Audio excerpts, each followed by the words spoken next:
たでしょうが、その流暢な英語の発音に正直驚きました。また、それだけではなく女性司会者との対談では、メモを見る様子はなく、極めて自然体に英語で、ご自身の考えをお話しされました。では、こちらをご覧ください。A very good afternoon to everyone. Welcome to this session. My name is Lynn Kwok, and I will be facilitating today's conversation. It's a great honor to be here.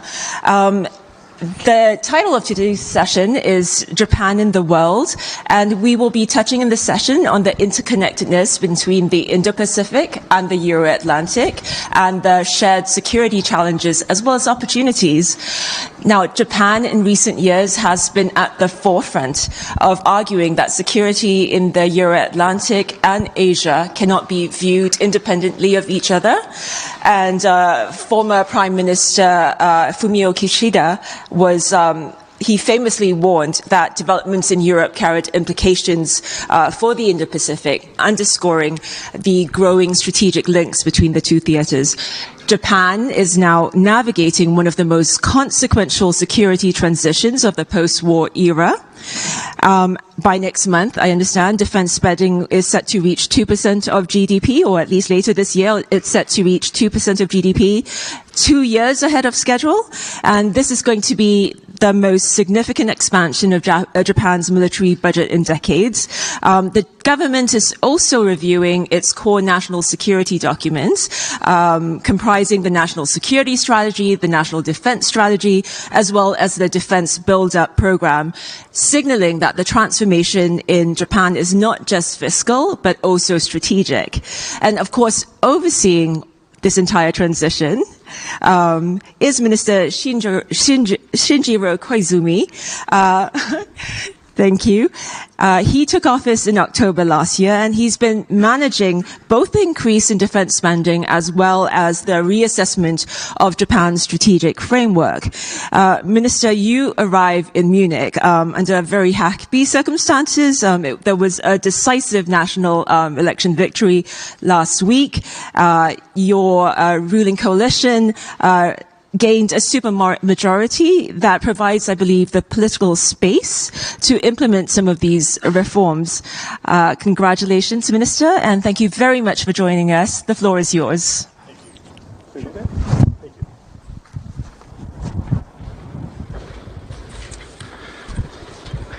Hi, everybody. Distinguished guests, ladies and gentlemen, my name is Shinjiro Koizumi, Minister of Defense of Japan. First of all, I'd like to express my sincere gratitude for the invitation to the Munich Security Conference, which is one of the most prestigious and influential platforms for international security. In Japan, as you said, election was held on Sunday, which turned out to be a historic victory for our ruling party. Even during the 2-week election campaign period, Japan-UK summit meeting was held in Japan, where both leaders concurred that the security of the Indo-Pacific and the Euro-Atlantic is inseparable. On a personal note, this is my first time participating in Munich Security Conference. I was born and raised in Yokosuka, a town that embodies the indivisible nature of the Indo-Pacific and Euro-Atlantic security. Indeed, it was in Yokosuka last year where President Trump and Prime Minister Takaichi stood together aboard a U.S. aircraft carrier to address the world. In addition, ships of like-minded countries in Europe have frequently visited Yokosuka, including Germany, France, Netherlands, Spain, and Norway. Recently, from August to September last year, the UK carrier strike group led by HMS Prince of Wales also made a port call. As a native of Yokosuka, my presence here at the Munich Security Council Conference to deliver a speech as Minister of Defense is a testament to the fact that the security of both regions is inseparable. I would like to once again express my gratitude to everyone involved in the MSC for the precious opportunity. Today, I would like to focus on 3 points. First, Japan's initiatives in security policy. Second, our security concerns and Japan's fundamental stance. And third, further strengthening of cooperation with ally and like-minded countries. First, Japan's efforts in security policy. The rule of law, freedom of navigation, respect for sovereignty. Over the 80 years since the Second World War, the very foundations that have underpinned the international order are being tested by real-world actions. This is the situation we are now facing. Russia's aggression against Ukraine in 2022 demonstrated that the crisis in one region is directly linked to global security. In other words, as I mentioned earlier, the crucial point here is that the security of the Indo-Pacific and the Euro-Atlantic is indivisible. Attempts to unilaterally change the status quo by force must never be tolerated. That is why Japan does not view Ukraine as a distant European problem. Countries surrounding Japan continue opaque military buildup, and the regional military balance has been greatly and rapidly evolving. In the East and the South China Seas, attempts to change the status quo by force persist. In the Western and the Southern Pacific, provocative military activities are intensifying. Based on this recognition, the Takaichi administration is squarely addressing measures to ensure the security of our country. First and foremost, Japan itself will become stronger. We are committed to sustaining our efforts to fundamentally reinforce our defense capabilities and increase our defense spending. With last year's supplementary budget, we achieved a level of defense spending at 2% of GDP ahead of the original schedule. Immediately after taking office last October, Prime Minister Takaichi directed an accelerated revision of Japan's national security strategy. Under her leadership, we will revise it within this year. We will also continue to respond to any crisis in a resolute and composed manner. In doing so, strengthening the defense production and technological base, which we deem as defense capability itself, is also indispensable. We need to work closely with industry and across the government to establish resilient supply chains, flexible production systems, and incorporate advanced civilian technologies. The use of outer space is the very foundation of our modern lives. The MOD is rapidly strengthening our defense capabilities in the space domain.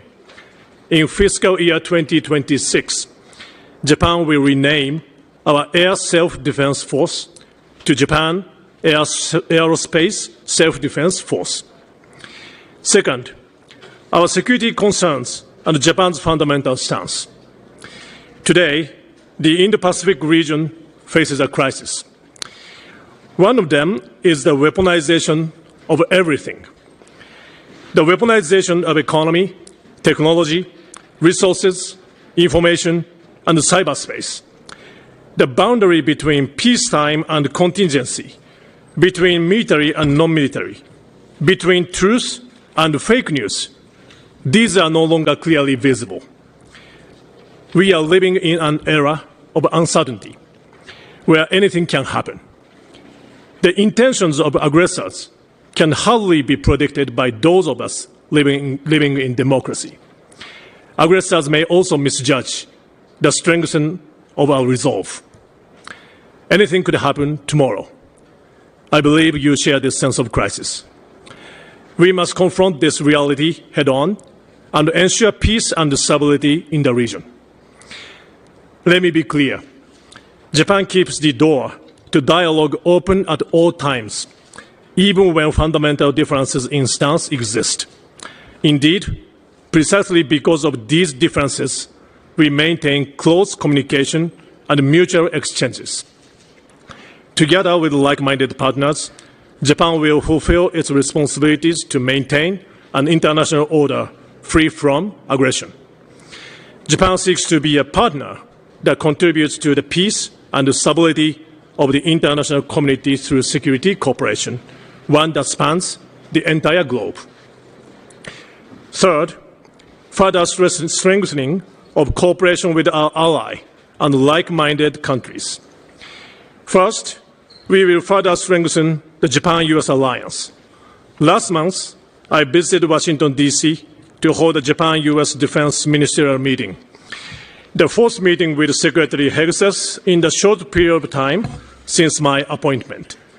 We confirmed that the Japan-US alliance remains unwavering and that both countries are working in lockstep.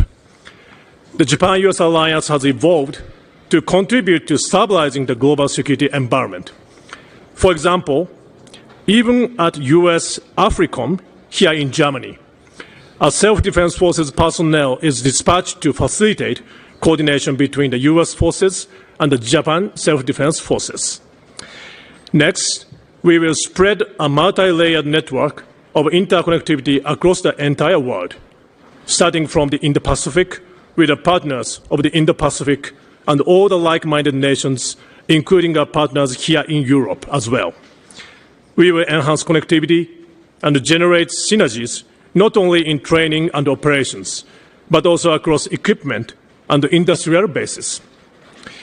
Just last month, the annual Japanese paratroopers exercise, New Year's Jump, hosted by Ground Self-Defense Force, had included 14 nations of ally and like-minded countries.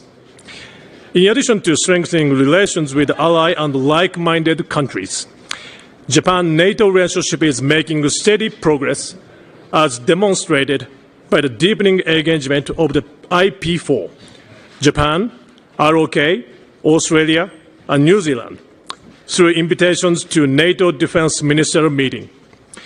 My personal relationship with Secretary General Rutte, with whom I met today, is also unprecedented, having met for 3 months in a row since December of last year. We will continue to closely cooperate with each other as the security of the Euro-Atlantic and the Indo-Pacific is inseparable. Our cooperation is also moving beyond into the realm of actual operations. I would like to highlight an example of our joint response to global challenges.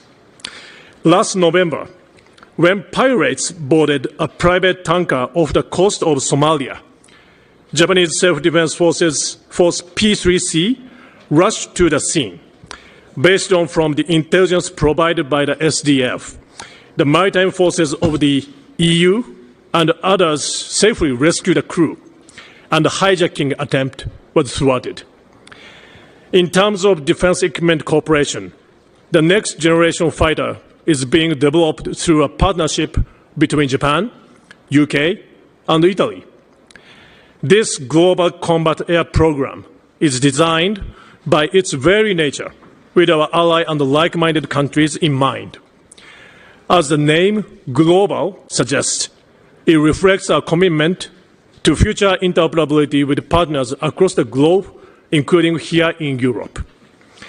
Against this backdrop, the Japanese government is currently working on the review of so-called 5 categories rule in the transfer of defense equipment with a view to expanding its scope. In 2007, Japan's then Prime Minister Abe delivered a speech titled Confluence of the Two Seas in the Indian Parliament. In the speech, he declared that the Pacific and the Indian Ocean are now bringing about a dynamic coupling as seas of freedom and prosperity. Today, these two seas have expanded to 3, the Pacific, the Indian, and the Atlantic Oceans. Dear friends, as the Munich Rule outlines, let us strive to engage and interact between Japan and Europe. Thank you very much for your kind attention.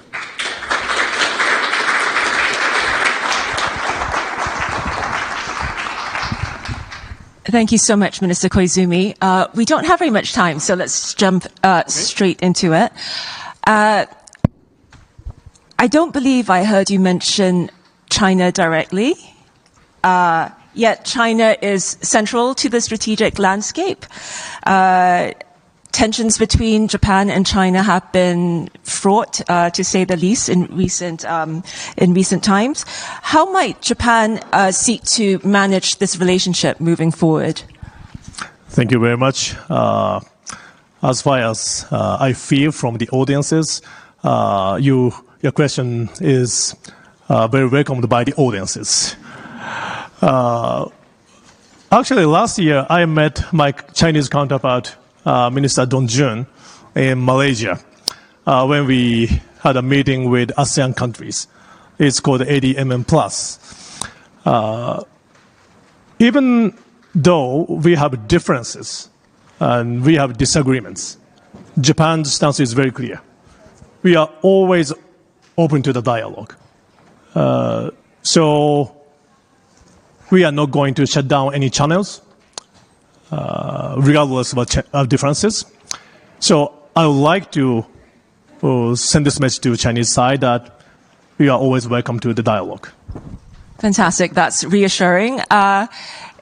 Of course, apart from dialogue, central to ensuring peace and stability in the region, and Japan understands this more than anyone else, is deterrence and working together with allies and partners.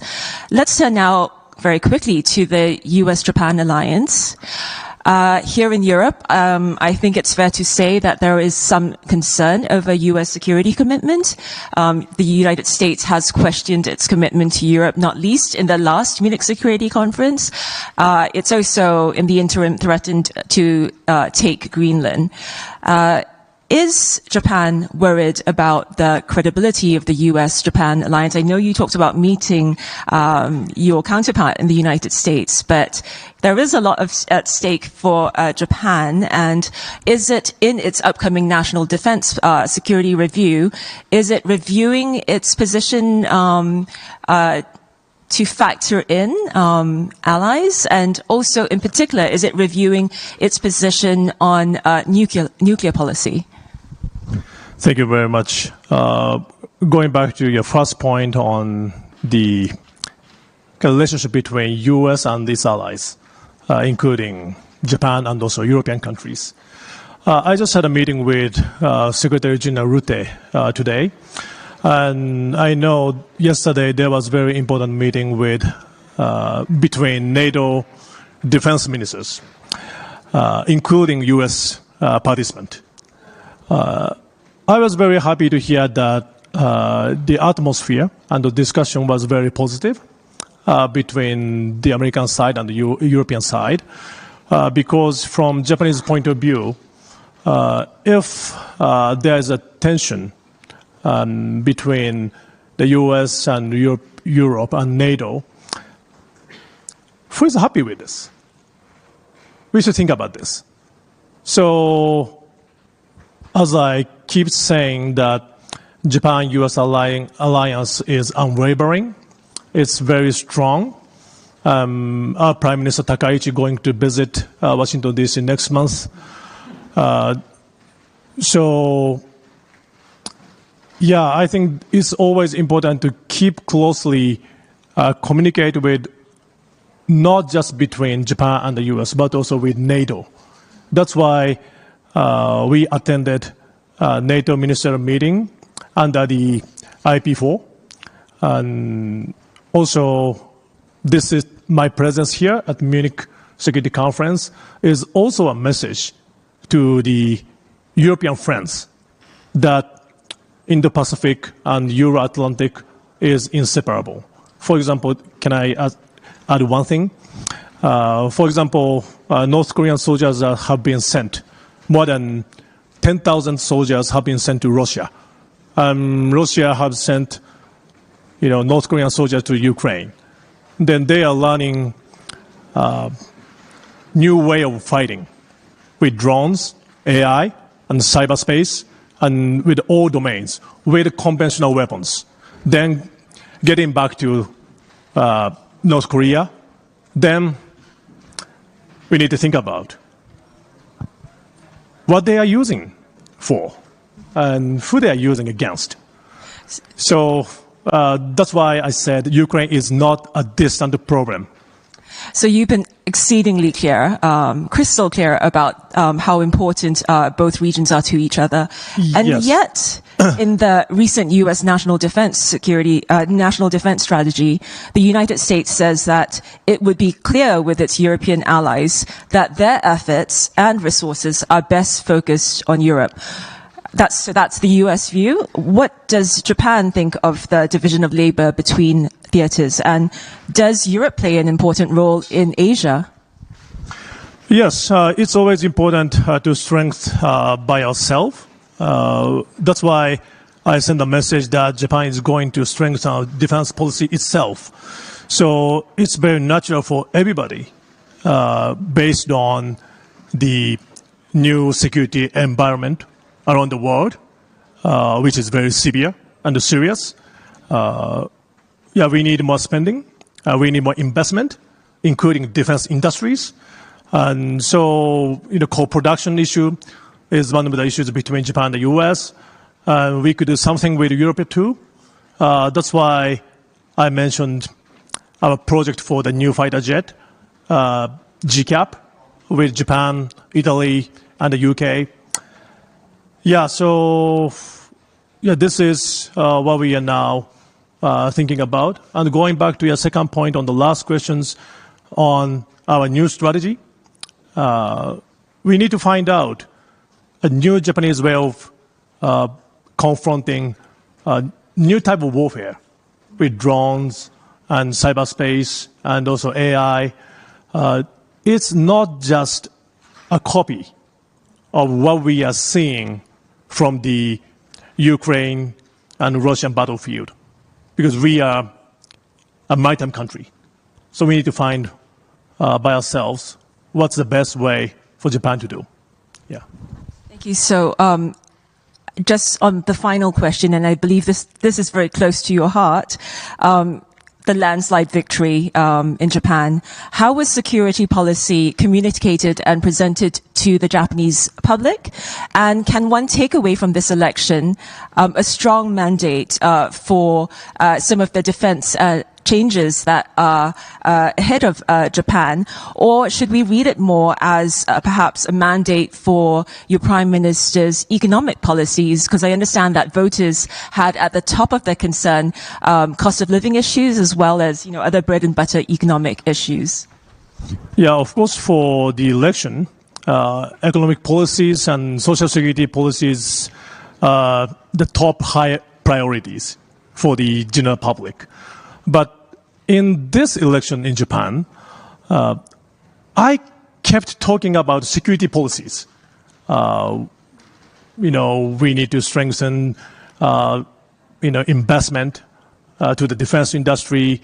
We need to revise the security documents.